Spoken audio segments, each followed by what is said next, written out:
ఆ యొక్క కార్యక్రమంలో సిద్ధ సమాధి యోగ దాంట్లో ముఖ్యంగా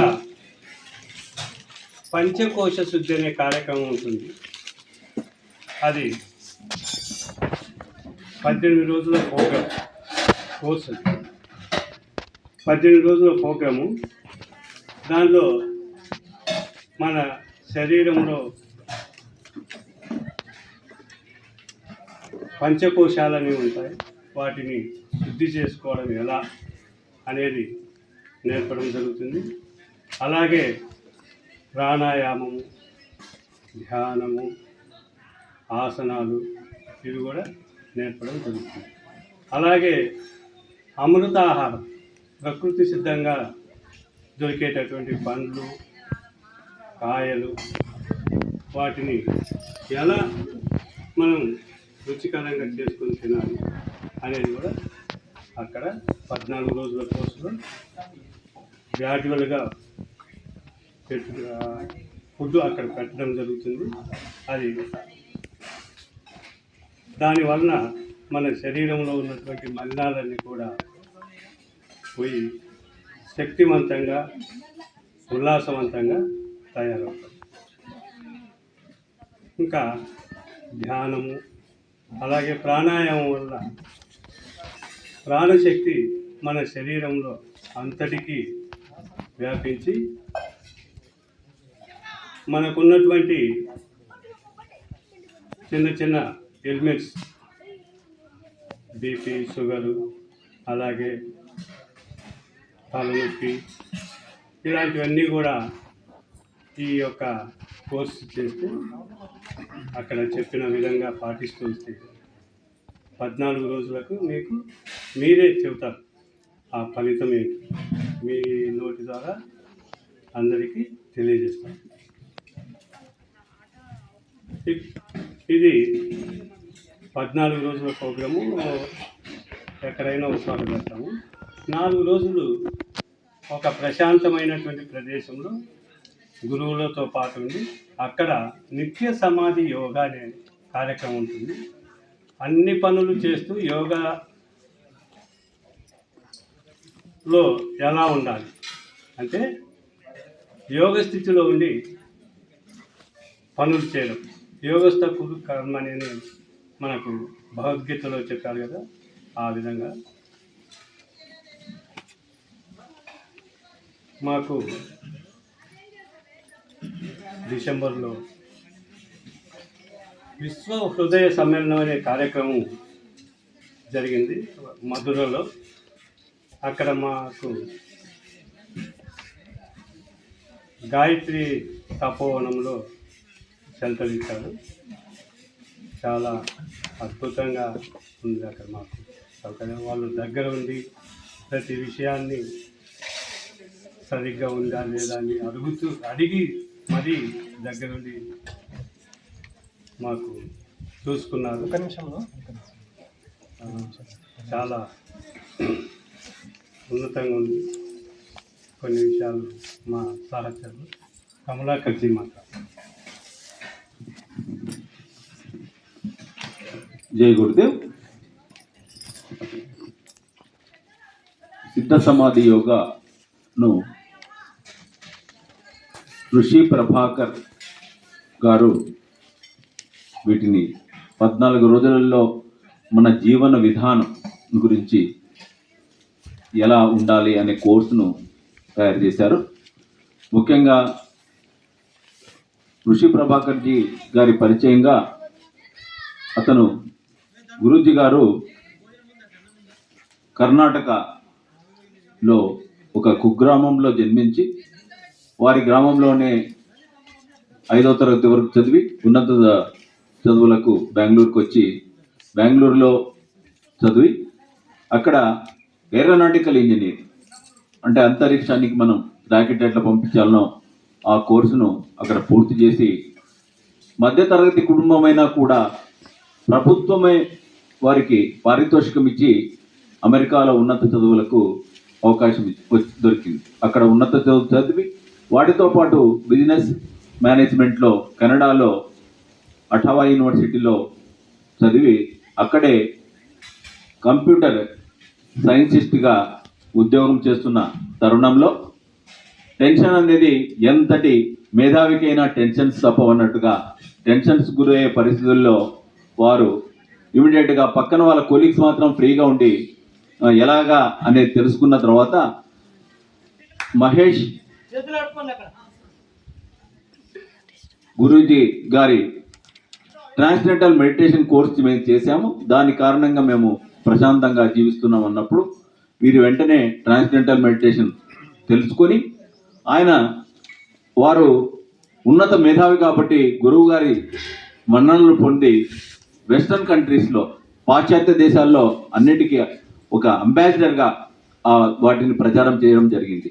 అప్పుడు అతనికి ఒకటి తోచింది, ఈ సంస్కృతి భారతీయ సంస్కృతి నుంచే ఇదంతా కూడా ఉద్భవించింది, ఇవన్నీ కూడా పాశ్చాత్య దేశాల్లో ఉపయోగించుకుంటున్నారు అని గురువు గారు మన దేశంలోనే దీనికి సంబంధించి పూర్తిగా ప్రజలకంతా అవగాహన కల్పించాలని ఇమీడియట్గా వాళ్ళ గురువు గారికి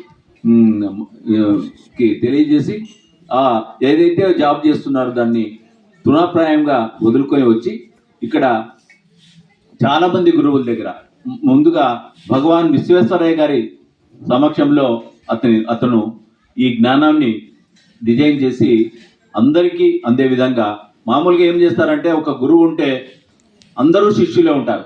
కాకపోతే ఈ ఋషి ప్రభాకర్కి ఏం చేశారంటే నేను ఒక్కడే బోధిస్తే అందరికీ బోధన పనులు ఎంతో మందిని గురువులను తయారు చేయాలా, ఆ గురువులను తయారు చేసి అందరికీ జ్ఞానాన్ని ఇవ్వాలా అన్న దృక్పథంతో 14 రోజుల కోర్స్ అనేది డిజైన్ చేసి సింపుల్గా అందించడం జరుగుతుంది. అంటే నిత్యం మనము ఎప్పుడు ఆనందంగా ఉండాలంటే మనం ఏమనుకుంటామంటే ఏదైనా మనకు పొందితే 10వ తరగతి వచ్చింది, 10వ తరగతి పాస్ అయినప్పుడు ఆనందమైంది, తర్వాత ఏమైంది మళ్ళీ సీట్ రావాలా, సీట్ వస్తే ఆనందం, సీట్ వచ్చిన తర్వాత ఏమవుతుంది ఇంకా ఫస్ట్ ర్యాంక్ వస్తే ఆనందం, తర్వాత జాబ్ వస్తే ఆనందం, ఇట్లా మనం ఆనందాన్ని పోస్ట్పోన్ చేసుకుంటూ పోతాం.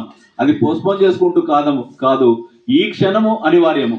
అంటే ఈ క్షణం ఇప్పుడు మనం అంతా కూర్చున్నాం, ఈ క్షణం ఇప్పుడు ఇదే ఉంటుంది, వేరేది లేదు. తర్వాత మనం ఏమనుకుంటాము, ఏదో నేను మాట్లాడుతున్నాను విన్నారు, తర్వాత ఏమవుతుంది ఈ క్షణం అయిపోయింది. అంటే ఈ క్షణములో ఎట్లా ఆనందంగా ఉండాలనేది గురూజీ గారు క్లియర్గా తెలియజేశారు. దాన్ని మనం ఎలాగా ప్రశాంతంగా మనం జీవనం విధానం ఎలాగా మనం ఉండాలి, మన పంచకోశాలు అనేటివి ఉన్నాయి, వాటిని ఒక్కొక్కటిగా శుద్ధి చేసుకుని కారణంగానే మనం ఇబ్బందులు పడుతూ ఉన్న రుగ్మతలతో ఉన్నాం. ఆ రుగ్మతలన్నీ కూడా పోవాలంటే పంచకోశాలను శుద్ధి చేసుకోవాల్సిన అవసరం ఉంది. వాటిని ఒక పద్ధతి ప్రకారం అన్ని కోశాలను శుభ్రపరిచి మన శరీరంలో ఉండే ఏవైతే రుగ్మతలు ఉన్నాయో వాటిని అన్నిటిని పోగొట్టడానికి డిజైన్ చేశారు. అట్లనే ఇక మెడిటేషన్ అనేది గంటలు చేయకుండా మనకు 15 నిమిషాల్లో మెడిటేషన్ చేస్తే మన శరీరంలో మనకు ఉన్నతంగా రెస్ట్ పొజిషన్ వచ్చే పరిస్థితి ఉంది. అది సమాధి అభ్యాసం అనే ప్రక్రియ ఉంది, దాని గురించి డిజైన్ చేశారు. ఇదే కాకుండా ఇంకా చిల్డ్రన్ ఎస్ఎస్వై అంటే 7 నుంచి 14 సంవత్సరాల పిల్లలు వాళ్ళ జీవన విధానం ఎలా ఉండాలనేది 10 days కోర్స్ కూడా చేశారు. దాంతోపాటే ఇంకొకటి ఇన్ఫాంట్ సిద్ధా ప్రోగ్రామ్, జే ఆఫ్ పేరెంటింగ్. అంటే చిన్న పిల్లలు అంటే మనం మామూలుగా ఏమనుకుంటామంటే ఒక చెట్టు బాగా పెరగాలంటే ఏం చేయాలి, మనం విత్తనము శుద్ధి చేసి విత్తనం నుంచే మనం వాటిని మంచి అవకాశాలు ఇస్తే మంచిగా ఎట్లయితే చెట్టు వృద్ధి చెందుతుందో అలాగనే పుట్టబోయే బిడ్డకే మనం వాటిని గర్భిణిలో ఉన్నప్పుడే వాళ్ళకి విద్యాభ్యాసం ఎలాగా నేర్పొచ్చు, వాళ్ళకి ఏమేమి చేయొచ్చు, గర్భిణీ స్త్రీలకు కూడా గర్భిణీ స్త్రీ నుంచి అంటే 0 నుంచి 8 సంవత్సరాల పిల్లల వరకు ఎలా పెంచవచ్చు అనే జ్ఞానాన్ని కూడా ఇచ్చారు. మనము అభిమన్యుడిని ప్రహ్లాదుని స్త్రీలు చూసినట్లయితే వాళ్ళ తల్లి గర్భంలో నుంచే జ్ఞానాన్ని నేర్చుకున్నారని తెలుస్తారు. ఆ విధంగా కూడా కోర్సు ఇవ్వడం అనేది పెట్టారు. అలానే 100% మెమరీ ప్రోగ్రామ్ అంటే 7వ తరగతి 8వ తరగతి 9వ తరగతి పిల్లలు సంవత్సరంలో ఏదైతే చదువుతారో వాటిని అన్ని సమ్మర్ క్యాంప్స్ పెడతారు. ఒక 25 daysలో ఆ సంవత్సరంలో అంటే రాబోయే ఇప్పుడు 6వ తరగతి అయిపోయింది, 7వ తరగతికి పోకముందుగానే సమ్మర్లో వాళ్ళు కంప్లీట్గా ఆ ఇయర్లో సంవత్సరం రోజుల్లో చదవాల్సింది 25 నుంచి 30 రోజుల్లో ఎలాగా వాళ్ళు తయారు చేయవచ్చు అని కోర్సును కూడా కనిపెట్టడం అనేది జరిగింది. ఇది మన జీవన విధానం. మామూలుగా గురూజీ చదివినది ఏంటంటే అంతరిక్షంలోకి ఎలాగా ర్యాకెట్లను పంపించాలనేది చదివారు. కాకపోతే మనలో మనం లోపలికి ఎంత అంతర్గత ప్రయాణం, మనకు ఎక్కడ చూసినా అంతర్గత ప్రయాణం ఎక్కడ జరుగుతుంది అంటే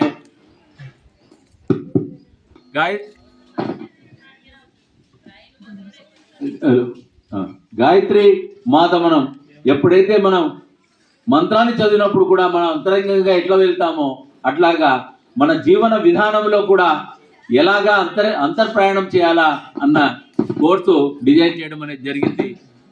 ఇలాంటి అద్భుతమైనటువంటి ప్రోగ్రాంలో మేము ఎప్పుడైతే మేము గట్టిగా ఉంటే సౌండ్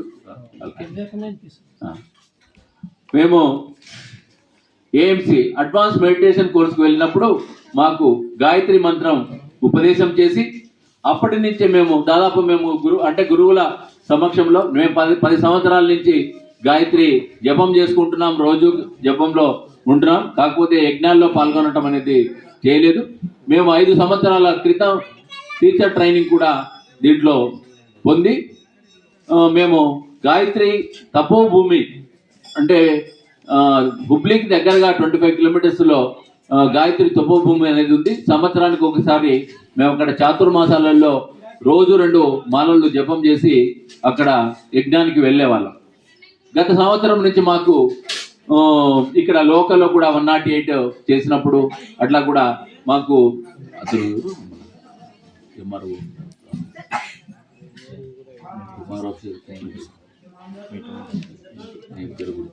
ఆయన ద్వారా మా గురూజీ భాస్కర్ రెడ్డి గారు కూడా ఒకసారి గాయత్రి హోమం కూడా వాళ్ళ అపార్ట్మెంట్లో రామకేశవులు ఆధ్వర్యంలో చేయించారు. మాకు ఉంది. ఈ మధ్య కాలంలో నరసప్ప గారు కూడా మాకు పరిచయం కావటం, గత 2 నెలలుగా మేము ఇక్కడికి కూడా పున్నమి రోజు మేము ఇక్కడ మీ యజ్ఞంలో పాల్గొనడం అనేది జరుగుతోంది. ఇప్పటి నుంచి మేము రెగ్యులర్గా మా ప్రోగ్రామ్స్ లేకుంటే ఖచ్చితంగా దీంట్లో రావాలనే ఉద్దేశంతోనే మేము ఉన్నాం. ముఖ్యంగా నరసప్ప గారు పరిచయం అయిన తర్వాత మాకు ప్రతి సంవత్సరము డిసెంబర్లో విశ్వ హృదయ సమ్మేళనం అని టోటల్గా భారతదేశంలో ఉండే మా గురువులందరూ కూడా 500 నుంచి 800 మంది అక్కడ ఒక చోట గ్యాదర్ అవుతాం. మథురాలో మాకు ప్రోగ్రామ్ ఉన్నది. అక్కడ రమణ నెట్టి ఆశ్రమంలో మాకు 3 రోజులు ప్రోగ్రామ్ ఇచ్చారు. తర్వాత మేము అక్కడ ఇంకా 2 డేస్ ఉండి మథురాలోనే ఉండాలని అన్నప్పుడు మన నరసప్ప గారిని మేము కలిసినప్పుడు మన ఆశ్రమం ఉంది, అక్కడ గాయత్రి తపోభూమి ఉంది, అక్కడ మనకు అవకాశం ఉంటుంది అని ఇమీడియట్గా మాకు సహకరించారు. మేము 60 మంది గ్రూప్గా వెళ్ళి అక్కడ మా ప్రోగ్రాంలో పాల్గొన్నాం. తర్వాత తపోభూమిలో కూడా వాళ్ళు చాలా ఆతిథ్యం ఇచ్చారు. అలానే ఒక గురువు గారు కూడా మాకు పాండే గారు అక్కడ వచ్చి మాకు స్పీచ్ ఇవ్వడం కూడా మా ప్రోగ్రాంలో స్పీచ్ ఇవ్వడం అనేది జరిగింది. అంటే ఇంటి మనుషుల్లాగా ఇక్కడైతే మీరు ఎలా మమ్మల్ని చూసుకుంటున్నారో అక్కడ కూడా వాళ్ళు కర్నూలు నుంచి వచ్చాం అంటే రండి ఇమీడియట్గా ఇన్వైట్ చేసి చాలా మాకు ఆతిథ్యం ఇచ్చారు. వారందరికీ నరసప్ప గారికి మా SSY ప్రోగ్రాం ఋషి ప్రభాకర్ విద్యా కేంద్రం తరఫున ధన్యవాదాలు తెలియజేసుకుంటూ ఇంతటితో మీ అందరూ నాకు ఈ అవకాశం కల్పించినందుకు తెలియజేస్తూ ముగిస్తున్నాను.